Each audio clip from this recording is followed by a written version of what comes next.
Imagine the idea that when you're speaking, you're communicating from the collective soul of humanity through a kind of biomind interface of the universe, allowing a kind of infinite energy structure to filter down into variables and not like a pinball, not like a Rune Goldberg machine, but it's like those machines that juggle the marbles or the coins. And if you've ever seen it, it can detect the weight of the marbles and put all the colored marbles in the right order, like not the tic-tac-toe game, but the vertical tic-tac-toe game. It's doing that with trillions of data points of energy and information and filtering everything down through a matrix that enables basically real-time user feedback and interaction, like a virtual experience. It's kind of like saying, though, that's what life is. That's what people are, or we do, or what happens with things, but that's actually defining it. One is the qualitative experience. This is now. I'm feeling and hearing and experiencing this, and it's happening to me. What's happening is that weird informational virtual matrix, sieve, informational filter, blah, blah, blah, projection system. And this always kind of draws out a geometry, a shape, or a format for the information, the circuitry of it to work. It's usually kind of repeating geometries.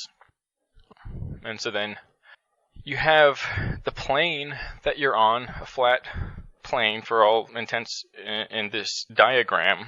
You have a node, like a blade of grass, or hair maybe, and that's the individual person. A person is a mobile nerve cell on the skin.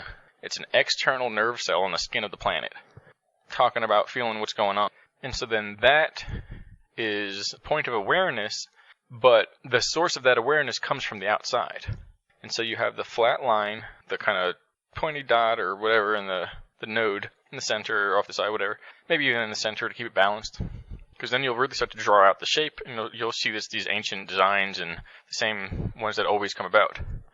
And so that point of awareness that's coming, kind of like shooting up from the earth, is the person with their arms open, looking out, seeing what is.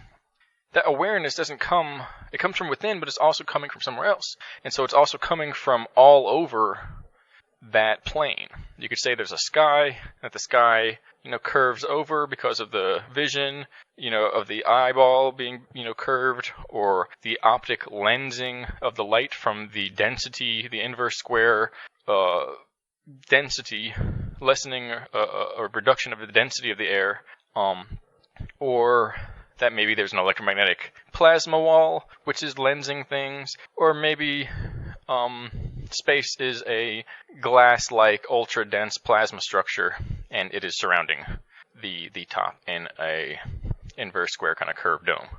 Regardless, we can draw that big rainbow-looking dome top, and you can draw particles, kind of like a spray paint across, and those are that's the same color. It's like I'm doing a drawing on the computer. That's the same color as the very bright laser point light that is emitted, a pure awareness that's emitted out of the node on the plane, way down on that plane of the human. Very spread out, like a liquid or a mist, is that pure awareness that is represented in those nodes on the people on the surface, but it's in a gradient all throughout the sky. It's everywhere. And so then, the idea is this. Traditional understanding of physics says that, and the very basic, because now we know it's opposite, and so it actually makes sense, and that we are looking at it the wrong way. Well, there's no brain up there. You have just a pure awareness spitting out of your forehead, whether it spat out of your forehead or it started in the sky, kind of the same as whether the trees grew out of dirt, broke down, were eaten by bugs, made more dirt that then grew the trees, or somehow somebody grew trees out of space and then grew the dirt. We don't really know what happened first.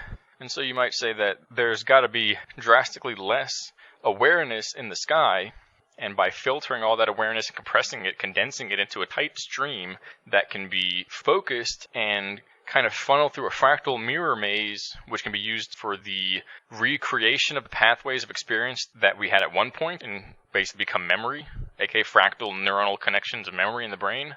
Now we have the knowing that we're knowing. You know, it's doubled up on itself. It's like a double-coiled rope. It's a system feeding back to the point where you have this vat.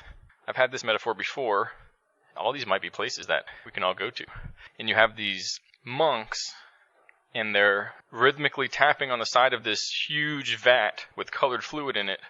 And every so often they get into this rhythm, and they kick up their drumming and their tapping, and a cymatic wave begins inside the fluid. And this fluid is a space-time fluid. So you take it and shake it, and it refracts the light. But instead of getting glimmers of light, you get explosions, sun-illuminescent explosions of color and sound. So when you change this fluid, you get different forms of the ingredients that form different realities. It's like a non-Newtonian consciousness wave. Or just like if you added all the information and energy of fluids and systems and substrates we have here into some higher space, some higher form, some higher density molecule that could contain multiple physics interactions of different realities, okay, you might get something like that. But you'd be passing through dimensions, time, spaces, gradients, phases, forms, matters, energy levels in the process of sweeping your hand through that fluid. So don't try it without a glove, obviously. Or, obviously, don't try it in space-time.